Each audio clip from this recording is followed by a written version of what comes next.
Hello. आज हम करने वाले हैं क्वेश्चन 4 ऑफ एक्सरसाइज 5.1। इसके कुछ पार्ट्स हम पहले कर चुके हैं। आज हम स्टार्ट करेंगे with the ninth part. The question says that which of the following are AP, find the common difference d and write the next 3 terms. ठीक है, आपको सबसे पहले ये पता लगाना है कि जो आपको लिस्ट ऑफ नंबर्स दी गई है वो एक एपी बना रही है या नहीं। अगर वो एक एपी बना रही है तो आपको common difference D find out करना है। वो ऑब्वियसली आपको पता चल जाएगा जब आप कॉन्जिक्यूटिव टर्म्स के बीच का डिफरेंस फाइंड आउट करेंगे, और आपको उससे अगली 3 टर्म्स भी बतानी है अगर वो लिस्ट ऑफ नंबर्स एक एपी जनरेट कर रहे हैं। ठीक है, तो हमें पता है कि एपी की कंडीशन क्या है। कोई भी लिस्ट ऑफ नंबर्स एपी तब बनाएगी अगर कॉन्जिक्यूटिव टर्म्स के बीच का डिफरेंस हमेशा सेम होगा, है ना। तो हम मान लेते हैं कि हमारी फर्स्ट टर्म a1 है 1, हमारी सेकंड टर्म a2 है 3 and a3 is 9, a4 is 27। तो हमें कैसे पता चलेगा कि ये एपी है या नहीं? उसके लिए हमें कॉन्जिक्यूटिव टर्म्स का डिफरेंस फाइंड आउट करना होगा। तो हम a2 माइनस a1 पहले फाइंड आउट करते हैं। a2 हमारा है 3 और a1 है 1, तो 3 माइनस 1 इज 2। इसी तरह से a3 minus a2, next 2 terms के बीच का डिफरेंस फाइंड आउट कर रहे हैं हम। a3 is 9 and a2 is 3, so the difference is 6। तो हमने देखा पहली 2 टर्म्स में डिफरेंस जो है वो अलग आ रहा है। इसका मतलब ये जो लिस्ट ऑफ नंबर्स है ये एक एपी जनरेट नहीं कर रही है ना। तो हम क्या कहेंगे, since a2 minus a1 is not equal to a3 minus a2, this implies that the above list of numbers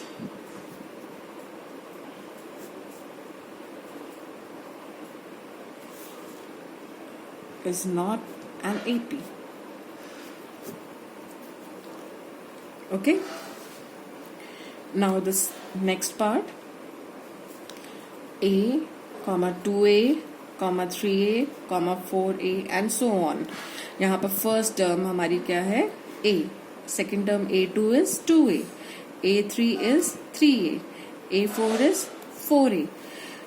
AP की सिर्फ एक ही कंडीशन है, कॉन्जिक्यूटिव टर्म्स के बीच का डिफरेंस हमेशा सेम होना चाहिए, कांस्टेंट होना चाहिए।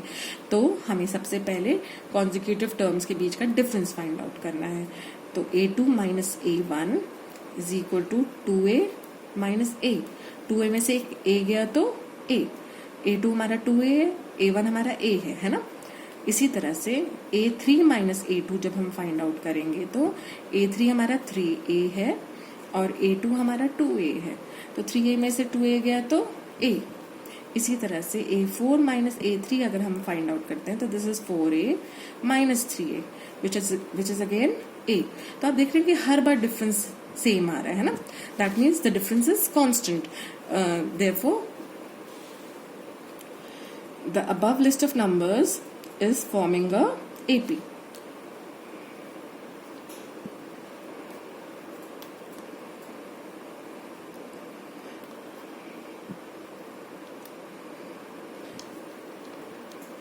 ठीक है, क्योंकि हर बार कॉमन डिफरेंस जो डिफरेंस आ रहा है टर्म्स के बीच का, कॉन्जिक्यूटिव टर्म्स के बीच का डिफरेंस हर बार सेम आ रहा है ना। अब हमें क्या करना है, हमें पता चल गया कि डी हमारा है a, कॉमन डिफरेंस कितना है a। अब हमें नेक्स्ट 3 टर्म्स फाइंड आउट करनी है। a4 तक हमें गिवन है, अब हमें a5 फाइंड आउट करना है। हमें पता है a5 फाइंड आउट करने के लिए we can add d to a4, है ना। तो a5 is equal to a4 plus d।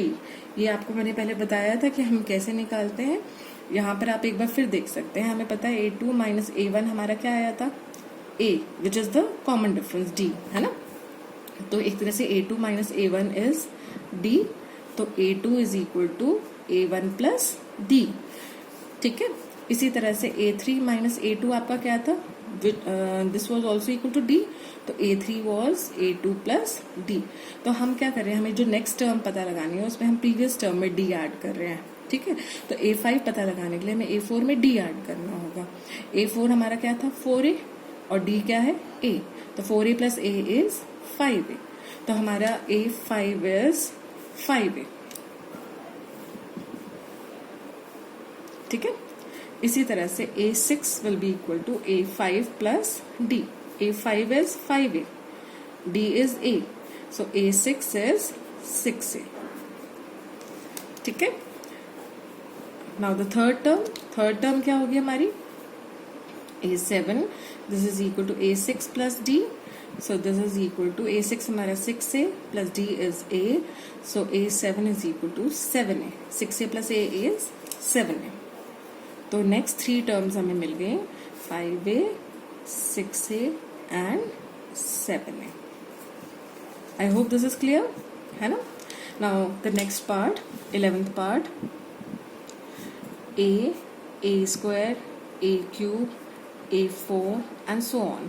ठीक है. तो हमारी फर्स्ट टर्म हम इसको ले लेते हैं. A1 is A, A2 is A square, A3 is A cube and A4 is A raised to the power 4. एक AP बनाने के लिए इस लिस्ट ऑफ नंबर्स की कॉन्जिक्यूटिव टर्म्स का डिफरेंस हमेशा सेम होना चाहिए. तो let us start with finding out the difference between A2 and A1. This is equal to A square minus A, which is equal to A into A minus 1. हमने A common ले लिया है ना. A common लेने पर हमारे पास बचा A into A minus 1. Now A3 minus A2 क्या होगा? A3 is A cube minus A square. अब इसमें से हम A स्क्वायर कॉमन ले सकते हैं. A क्यूब में से A स्क्वायर गया तो A बचा. अब आपने फर्स्ट 2 टर्म्स में ही देख लिया कि डिफरेंस सेम नहीं आ रहा. A2 माइनस A1 था A इंटू A माइनस 1 और A3 minus A2 is A square into A minus 1. तो since A2 minus A1 is not equal to A3 minus A2, therefore the above list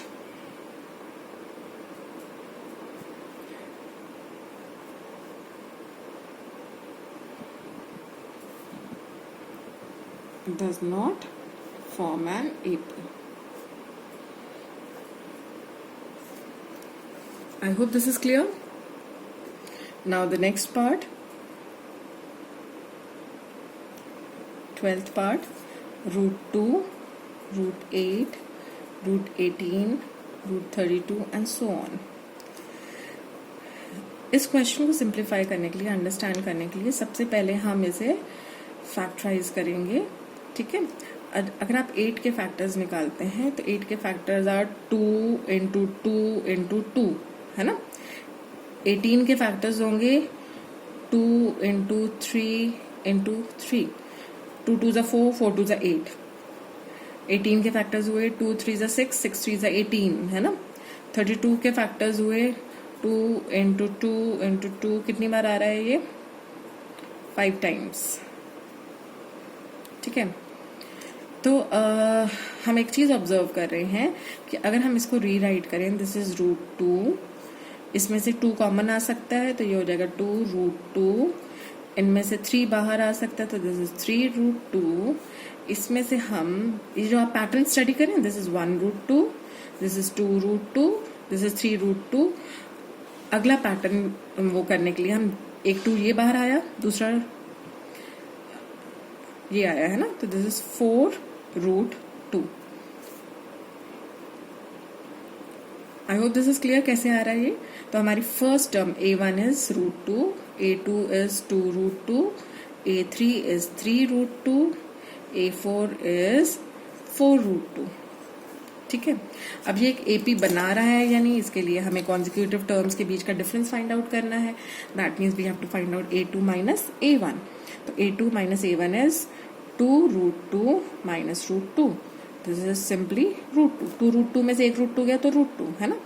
इसी तरह से A3 minus A2 is 3 root 2 minus 2 root 2. This is A3 and this is A2. 3 root 2 minus 2 root 2. तो this is again root 2. इसी तरह से A4 minus A3 क्या आ जाएगा? 4 root 2 minus 3 root 2. 4 root 2 में से 3 रूट 2 गया तो फिर से रूट 2. तो आप देख रहे हैं हर बार डिफरेंस क्या आ रहा है? सेम आ रहा है ना.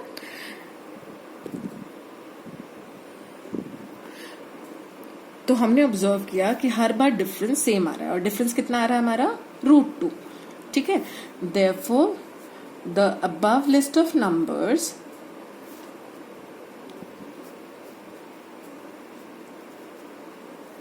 forms an AP.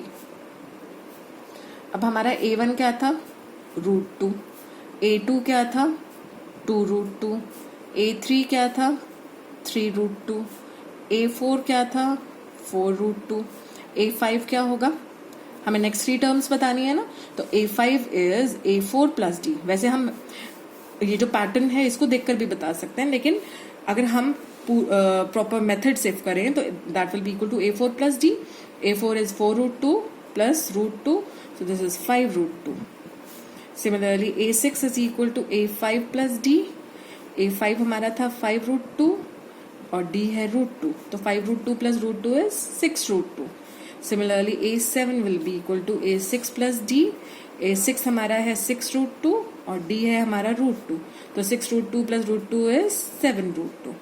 तो हमारी नेक्स्ट 3 टर्म्स हैं 5√2, 6√2 and 7√2. I hope this is clear. Thank you.